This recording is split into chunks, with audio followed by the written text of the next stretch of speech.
So, it's the end of yet another week, and here on this channel, that means one thing and one thing only. Every weekend, I post an episode of this series we do called Your Take Not Mine, where I turn to you, the viewers, to give me your hottest NBA takes of the week based on what's going on at the time, and I then choose my favorite submissions, and discuss them in a video. We're in the middle of the slow part of the off-season, and while there are still a few rumors floating around, and a handful of notable players still available in free agency, it's been mostly calm for a while, but we definitely do still have plenty to discuss. In order to submit your takes, I make a community post on either the day of or the day before the video, similar to the one that you see on your screen now, so if you want a chance to be featured in a future episode, be sure to stay on the lookout for that. Before we start though, make sure to like the video and subscribe to the channel, as all support is very much appreciated. Now with that being said, let's begin.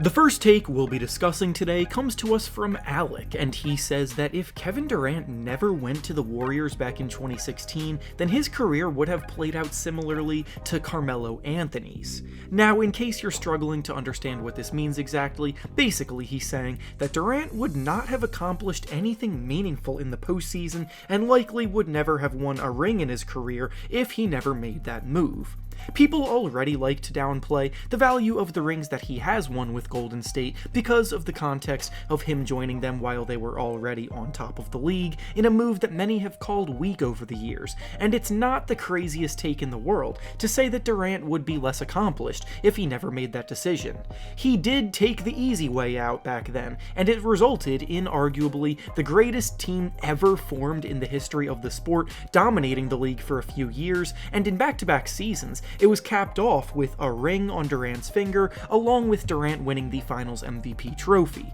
However, going back to the original take here, the comparison to Carmelo Anthony is a huge exaggeration and not really accurate at all. Carmelo Anthony was one of the league's best scoring talents for years in his prime, and his ability to create offense for himself was incredible, but the fact of the matter is that Melo has only won 3 total playoff series in his entire career. He is one of those superstars and all-time greats that gets brought up as some of the least accomplished throughout their careers. Before Kevin Durant even joined the Golden State Warriors, he led his Thunder team to several conference finals appearances and an NBA Finals appearance, which was already more than Melo ever did. If Durant had stayed in Oklahoma City, I still believe that they could have won a ring because of how close they were to winning one a few times prior, but even if they didn't, Durant was already still way more accomplished than Melo was. The next take we'll be discussing today comes to us from the women, and they say that Jaylen Brown is becoming incredibly overrated, and the Celtics are wasting a perfect opportunity to get Kevin Durant right now. So again, the missing context behind this take is that reports have come out saying that the Celtics and the Brooklyn Nets have held trade discussions to potentially get Durant to Boston, but the Celtics have declined the idea of trading Jaylen Brown for him. Obviously, the package would be a lot more than just Jaylen Brown, and it wouldn't be a one-for-one swap by any means, but the Celtics seem uninterested in putting a package like that together at this point in time, and a lot of the team's fans feel the same way, from what I've seen on social media and in general discussion over the topic.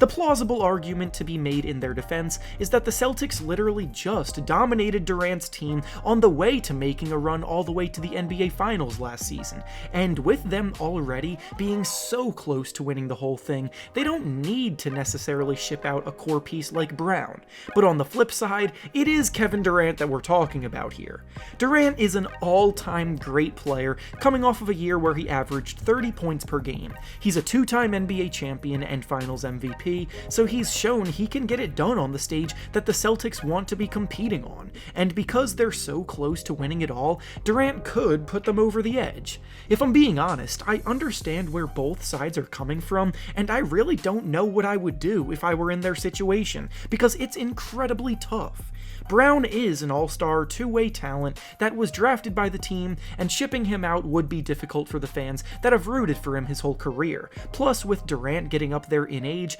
and his injury concerns, this trade would shorten their window, but it would make them a better team next season, and winning a ring would alleviate everything. The next take we'll be discussing today comes to us from Ash, and he says that Anthony Davis will be reminding everyone this season that he's a top 5 player in the league. Anthony Davis has had, to put it lightly, a pretty underwhelming couple of seasons in a row now. In the last 2 seasons, he's averaged the fewest points per game in his career since his second season in the NBA, his perimeter shot has fallen off of a cliff, making just 26% of his 3-point shots 2 seasons ago, and 18% of his threes last season, and even his defensive impact hasn't been the same level that we've become accustomed to seeing him provide as a former Defensive Player of the Year candidate and all-defensive team member. On top of that, Davis has really struggled to stay healthy over these last 2 seasons, so it's really just been a huge combination of everything going wrong that can go wrong. The thing for me, though, regarding this specific take, is that I never viewed Davis as a top 5 player in the league, even when he was at his best, so I just fundamentally disagree with him, quote-unquote, getting back to that point. Even when he was a dominant two-way player, I don't think he was better than guys like LeBron James, Steph Curry, Kevin Durant, James Harden, or Giannis Antetokounmpo, and that's already 5 names that I just rattled off. At this point, Davis just needs to focus on refinding his prior form, and then he might be able to be considered a top 5 fringe guy or top 10 guy again. And finally, the last take we'll be discussing today comes to us from Johnny, and he says that the Nuggets choosing DeAndre Jordan over DeMarcus Cousins this offseason will be the biggest mistake of the offseason. I like the concept of this take, but allow me to take it even further. The Nuggets choosing DeAndre Jordan over any of the available free agent backup centers this offseason will be the biggest mistake of the offseason. The Nuggets are entering a season with a huge opportunity to make a deep run, as both Jamal Murray and Michael Porter Jr. are expected to be back on the court for them, and Nikola Jokic still performing as dominantly as ever, so they're expected to make some noise. One of their primary objectives should have been to find someone who could back Jokic up and hold down the fort in his brief absences when he needs a breather on the bench, and instead, they resorted to the player who is probably the most washed in the whole league at the moment. Both Lakers fans and 76ers fans can tell you how over the hill DeAndre Jordan is at this point, because he no longer has the lateral quickness to give you positive defensive effort, and he too is a liability on that end of the floor right now. In Los Angeles, the Lakers were 8.8 points worse with him on the court, and in Philadelphia, the team was 10.7 points worse with DeAndre Jordan on the court. Teams keep signing him because, in theory, he seems like a veteran glue guy that can be helpful in the locker room, but I promise you, that is not what he gives you on the court anymore, and it is not worth it.